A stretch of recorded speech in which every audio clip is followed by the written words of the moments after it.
All right, just want to do another short little video to kind of bring you up to speed. I'm working and editing on a video right now about the sun sails in this deck, little project I've got going, but I just wanted to share more of a seasonal update. You know, it is late June now. We just crossed the summer solstice, longest day of the year. We're only a couple of few days removed from that. So the days are really long. The sun comes up here at about 5:50 a.m. and if there's no clouds, man, it is blazing bright. And I've been getting up pretty much that early because I've had a lot of 6 a.m. work meetings. I need to wake up, make some coffee, and sort of be alive at 6 a.m. for some work calls. And then passing out like 8:30 at night, I start getting tired. So I've definitely got an old man routine going on as far as my body clock. Early to bed, early to rise, that kind of a thing. But it's snake season out here in the desert. I just wanted to share that. Also migrant season. But let's talk about snakes for a minute. I've had 3 or 4 different related things. I'm not sure what I've shared and what I haven't, so let me just recap. Like 2 weeks ago, I found a really long snake skin, a complete intact snake skin from like a 5-foot long, what I thought was probably a rattlesnake, but I was wrong. I sent the pics off to an expert and he said, nope, that's just like a rat snake or, you know, something benign like that. Probably a rat snake or a corn snake, something to just, you know, cruise around and eats rodents, which we need around here. I wish we had more of them because the rodents are tearing up my trails, digging holes and making it dangerous for me to walk my trails. But that's what rodents do, and it is their desert.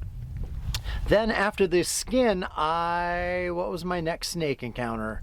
Oh yeah, then I was walking with Stanley on the road out front and I spotted a small snake just chilling in the middle of the road. And I posted a little video of it to Instagram, but he scurried off. I think it was just a, you know, a gardener snake. Again, something just, he was maybe 2 feet long, really fast, but totally benign, not dangerous. And I can generally tell a dangerous snake from a non-dangerous one. And regardless, I like all snakes. They don't freak me out. I like spotting them. Then a day after that, I was coming back from the grocery store. I turned in onto my dirt road from the highway and a red racer was near my mailbox and scurried out of the way. That's the second red racer I've seen this year. I didn't even know those were a thing until I saw the first one and I asked somebody about it and they said, yeah, we have those. But I'd never seen one around here, but then there was one just down the road. And those are about 4 feet long and really fast and a really beautiful color of red. Also a harmless snake. And then let's see, about 3 or 4 nights ago, maybe it's been a week now, it was a post-sunset dusk walk. Finally was cool enough for me. You know, it was still like 94 out, but as soon as the sun gets behind the mountain, you know, if I walk slowly and don't, you know, my goal is not to break out into a sweat, I guess is my point, after sunset. You know, I do that during the day when I'm busting butt and working outside. I'll sweat like a, you know, a mofo. But usually around sunsets when I want to chill. So when I do take Stanley out for evening walks after the sunsets, we do go very slow because I'm trying to wind down, not wind up. And good thing too, because we got out on my trails and I heard something that my brain for a split second thought cicadas, and then my brain said, no, we don't have cicadas out here. And it got louder and it was definitely a rattle. And just on the other side of a mesquite bush or something similar, there was a rattlesnake. And he wasn't just chilling, he was lifted up and kind of facing me and rattling his rattle and letting me know, don't come any closer. So I had to hold Stanley's collar because I didn't know how Stanley would react. In the past, when Stanley encounters something he doesn't really understand, he tends to go for it. Like with Gila monsters, which are, you know, can be toxic to dogs and are venomous. He'll go over and just freaking lick the stupid thing. He doesn't, you know, have that sense of danger, but he didn't do it with the rattlesnake. So I think the rattle maybe did get his attention. He didn't dart over to it, but regardless, I held his collar, shot some video of it, which I put on Instagram, but I'll share it here in this video if I can. So it's definitely snake season. Oh, we went on our way, it went on its way, but there are definitely rattlesnakes around. That was a western diamondback rattler, pretty sure, although I'm no herpetologist. We've also had a lot of migrant traffic. Border Patrol's been very active. I think I posted in a previous video of the helicopter, hovering over my land, trying to track some folks, and a lot of Border Patrol activity both on the roads around my property, at the nearest corner, and on the highway. So it's just that time of year that despite the heat, people are definitely trying to cross the border wall, which is just 3 miles to my south that I can see across the valley here. So got a lot of that going on. And then of course my projects here, I did the sun sail thing, which I'm sitting under. That's why the sun is not beating on my head right now, even though the sun is directly overhead, is because I put up, 5 4x6 posts and put up 3 sun sails, which are providing me some shade. I was able to put my plants back out here. I had to take them all inside because the sun was so intense for so long. We've had no rain that even these desert plants and succulents were just getting completely fried. So I had to bring them inside, but now that I have shade, I can bring them back outside again. So that's kind of nice. And both Stanley and I are enjoying the shade. I've also got another video coming out about Tanya, my cargo trailer, which is just over on the other side of those solar panels, right over there somewhere. But I had to make a railing system for it, and I decided instead of making that just like day in the life type video, I would shoot a dedicated video from start to finish of me building the railing system for my cargo trailer so that I could haul lumber and gravel and anything that might want to fly out like gravel tends to. So that one's almost done. I just need to paint it and put some corner hardware on the corners to keep it, sort of rigid and hold its shape instead of having a little bit of floppiness, rattling to it. So that's another video. So if you're into cargo trailers, you're ever wanting to build a railing system, I'll show you how I did mine. And then of course there is the solar array, which my last 4 or 5 videos have all been about or have included solar array elements. I'm finally at the point where I've got all 16 solar panels face up, producing power, connected through 2 strings, essentially 2 series of 8 panels, into my all-in-one charge controller inverter, which is finally sending power to 4 server rack batteries, the LG4 server rack batteries. Now, I don't need that much battery storage right now. All I'm doing with that power is kind of running a fan and some lights in the main house and the occasional power tool, but it's producing a lot of energy, more than I'm actually producing for the tiny house. And it's actually crossed my mind, since my air conditioning situation kind of sucks, is to take 2 or 3 of those new server rack batteries, they're actually refurb, but new for me, and move them into the solar closet that is providing power to this tiny house situation. But it's a really small closet. There's barely any room, and I don't have any spare connection spots on my bus bars to connect in those batteries. So I would need to buy another Victron PowerLink unit, which is basically a glorified bus bar that allows you to put batteries in parallel. So I got a lot of panels producing power, I got a lot of storage, but I'm not using that power, and that's kind of a waste, right? But I wanted to get that done, and as time goes on, I will start using more and more power. But I'm already turning my attention to new projects. After putting up these sun sails and feeling the benefit, I think I'm going to put another one both on the east side of my house to protect from the sun from like 10 to noon is beating on the east wall.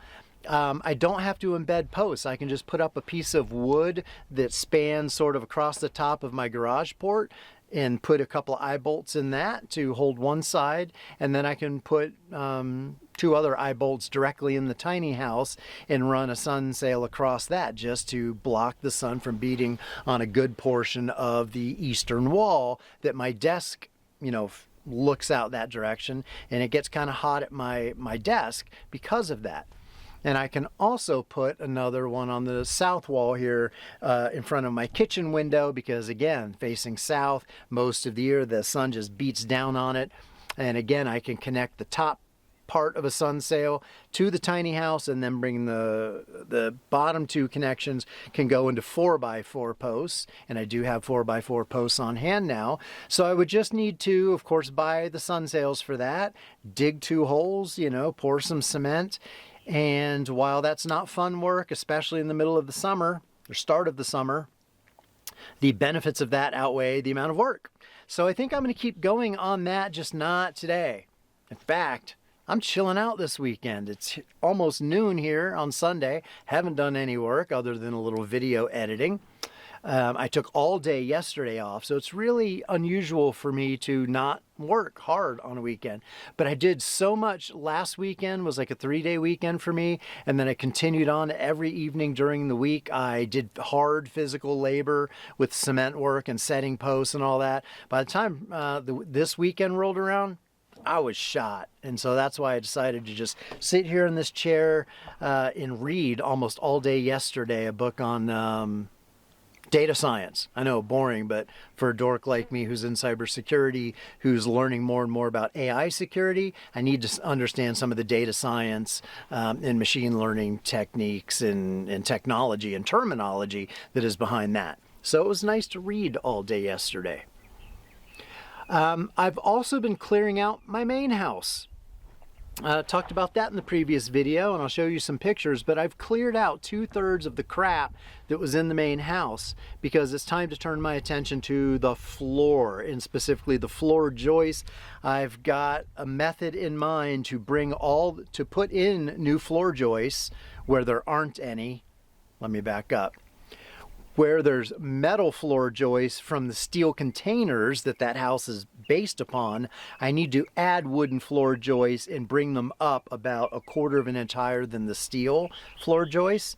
And then in the middle section between the containers where it's all wooden floor joists, they are not perfectly level, nor are they at the right height to make a nice smooth subfloor that isn't interrupted by the steel rails that form the frame of my steel containers. Not sure if any of that's making sense, but I'll show you some photos so you can see what I'm talking about. I've talked about this in some previous videos that I've spent essentially 2 or 3 years pondering how to fix the floor or frame the interior to avoid the problem. But bottom line is the steel rails that make up the frame would stick up and mess up the continuity of my flooring. So I think I'm gonna have to take up all the subflooring, do a big project to get all of the floor joists completely, like perfectly at the right height, so that when I put the subfloor back down, it is all smooth as freaking glass, flat as can be. So that's a good 3 solid weekends of work and some nights, evening work as well. And in this heat, that doesn't sound like a lot of fun, but I don't have to do that just yet, but psychologically I'm preparing for that. So I had to empty out the main house, move some storage racks, move all crap ton of lumber and scrap and equipment and solar panels, and get all kinds of crap out of that main house, get it put away in my garage port or into other storage spaces like under the solar array. Having storage under that solar array system is one of the reasons I was pushing so hard to get that done, even though, as I just mentioned, I don't really need the power yet, but I needed the storage. So now that I've gotten everything out of the main house and I have 2/3 of it clear and most of the rest of what's in there is mobile on dollies or wheels so I can shove it out of my way, I'm sort of in the clear physically to begin that project, although psychologically I'm not there yet. I want to finish my shading projects. I want to finish my Tanya project. I've got a little more organizing to do. And yeah, so there's a lot going on here at All Mine Ranch. And the summer is not a great time to be working on all this kind of stuff. But I'm slowing down and taking me time as I need to preserve my sanity and to heal, because it does take a few days to heal after swinging a pickaxe and moving a shovel and pulling, loads of dirt around and dumping it, and cement work is on my hands and knees, which it's just physically it's hard on my back. That's my point, and I need time to heal to let my back get back to normal. Otherwise I risk injury at my age of 53.5. So I hope you're having a good summer. Thanks for watching. I hope that brings you up to date, and I may sprinkle in some more still images and do some voiceovers, so we'll see how this video ends up. But I just wanted to kind of give you an overview of everything that I've been working on in the past month and in the months to come. Almost forgot, I wanted to share that I finally saw a Starlink rocket launch from California. I'll show you some photos of that, maybe a little video clip. Looks like we got a little SpaceX action going here, maybe a Falcon 9. I missed the last one, glad to see this one.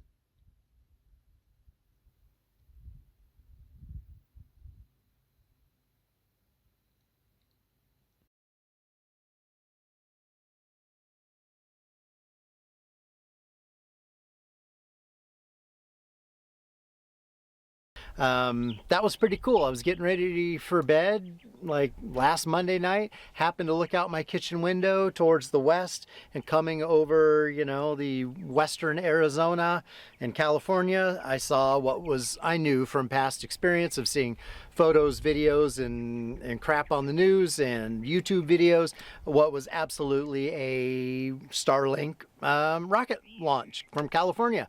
I think probably taking up SpaceX, Starlink satellites. So that was a really cool thing to see in the sky. I've seen some other weird things that, you know, I'm pretty good at recognizing airplanes in the night sky. I definitely can recognize satellites because I see 2 or 3 of them sometimes at a glance. Like I'll look up at a portion of the sky and there'll be like 2 or 3 satellites crossing, you know, at the same time in the same small portion of the sky. I've talked about that in some previous videos, just how frequent the satellites are. But oftentimes I see what looks like a white light that I think at first is a satellite, but then it'll sort of pulse. And then 15, 20 seconds will go by and then it'll pulse again, and not on an obvious schedule, and there's no green or red lights that go with that. So I'm not sure if it's a drone or a jet or UAP, UFO, not sure what, but I often see things that I can't really explain what they are at first glance. I'm not saying that's a UFO, but I know what I know and I know what I don't know, and sometimes there's things up in the sky I'm like, I don't know what that is. So thanks for watching. If you have any questions, please comment. I love getting feedback and questions. It lets me know that you guys give two poops. So thanks for watching, and I'll see you in the next video. Bye.